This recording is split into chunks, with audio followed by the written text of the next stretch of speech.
প্ৰভু হনুমানে আমাৰ প্ৰাৰ্থনা সদায় শুনেনে? কিদৰে প্ৰভু হনুমানক আমি সন্তুষ্ট কৰিব পাৰিম? ভালদৰে জানো আহক। বন্ধু বান্ধৱীসকল, প্ৰভু হনুমানে আমাৰ মিনতি, প্ৰাৰ্থনা আৰু ভক্তি সদায় শুনেনে? এই প্ৰশ্ন ইমান সহজে বুজিব নোৱাৰি। কিন্তু যিসকল ভক্তই শুদ্ধ আৰু পবিত্ৰ মনেৰে প্ৰভু হনুমানক স্মৰণ কৰে, সেইসকল ভক্তই উপলব্ধি কৰিব পাৰে যে প্ৰভু হনুমানে কিদৰে জীৱনৰ চিন্তা, সমস্যা আৰু বিপদত অদৃশ্যৰূপে হৃদয়ত স্থিতি দি প্ৰেৰণা দিয়ে আৰু নিৰ্ভয় প্ৰদান কৰে। কাৰণ প্ৰভু হনুমানক সংকট মোচন বুলি কোৱা হয়। ভক্তক কিবা নহয় কিবা উপায়েৰে ভক্তৰ সমস্যা দূৰ কৰিবলৈ চেষ্টা কৰে আৰু জীৱনলৈ আহিব লগা অদৃশ্য বাধাসমূহ দূৰ কৰে। সেইকাৰণে ভক্তসকলে জয় বজৰংবলী বুলি কৈ নিজকে নিৰ্ভয় প্ৰদান কৰে। কাৰণ ভক্তসকলে জানে যে প্ৰভু হনুমান য'তেই থাকক, ভক্তই যেতিয়া পবিত্ৰ মনেৰে তেওঁৰ নাম লয়, লগে লগে ভক্তৰ মনলৈ অপাৰ আনন্দ আৰু সাহস ঘূৰি আহে। ভক্ত সমাজে বিশ্বাস কৰে যে যেতিয়া নীৰৱে অকলশৰে বিপদ বা মহা সমস্যাত প্ৰভু হনুমানৰ নাম স্মৰণ কৰা হয়, তেওঁৰ নাম জপ কৰা হয়, তেতিয়া কিবা এটা যেন অদৃশ্য শক্তিয়ে যেন জীৱন যুদ্ধত জীয়াই থকাৰ প্ৰেৰণা দিয়ে। সেই অদৃশ্য শক্তিয়ে হ'ল প্ৰভু হনুমানৰ শক্তি। কাৰণ তেওঁৰ দৃষ্টি দয়াৰ দৃষ্টি, তেওঁৰ হৃদয় কৰুণাৰে ভৰা। তেওঁ কোনো ভক্ত বিপদত পৰাটো নিবিচাৰে।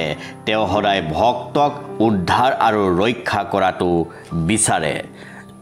বন্ধু বান্ধৱীসকল, এতিয়া যদি কোনোবাই প্ৰশ্ন কৰে যে প্ৰভু হনুমানে আমাৰ প্ৰাৰ্থনা শুনেনে?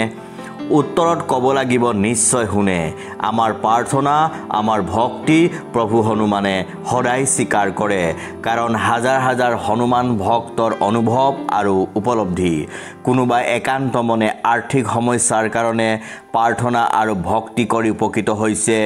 কোনোবাই পৰিয়ালৰ বেমাৰ আজাৰৰ পৰা মুক্তি পাইছে। কোনোবাই জীৱনৰ সঠিক পথ বিচাৰি পাইছে ইত্যাদি বিভিন্নজন ভক্তৰ বিভিন্ন ধৰণে প্ৰভু হনুমানৰ পৰা উপকৃত হৈছে।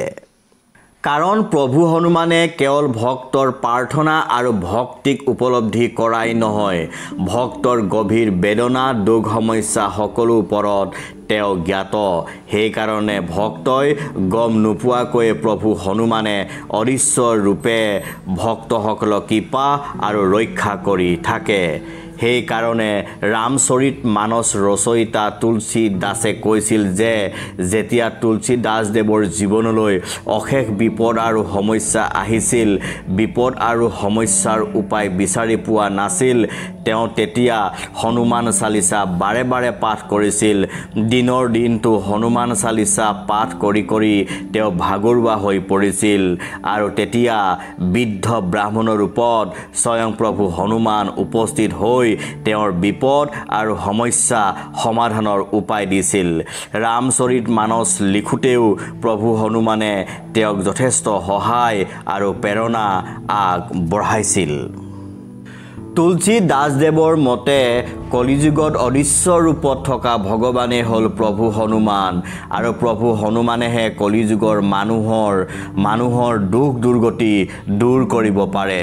কলিযুগৰ মানুহে হনুমান চালিচাক জীৱনৰ এটা এৰাব নোৱাৰা অংশ হিচাপে ল'বলৈ প্ৰেৰণা দিছিল। সেইকাৰণে তুলসী দাসদেৱে হনুমান চালিচা ৰচনা কৰি মানুহৰ মাজত প্ৰচাৰ কৰিছিল, যাতে হনুমান চালিচাৰ যোগেদি মানুহে নিজৰ সমস্যাৰ সমাধানৰ উপায় বিচাৰি পায়। সেই গতিকে বন্ধু বান্ধৱীসকল, আমি সকলোৱে নিয়মিত হনুমান চালিচা সদায় পাঠ কৰিবলৈ চেষ্টা কৰিব লাগে। ধন্যবাদ।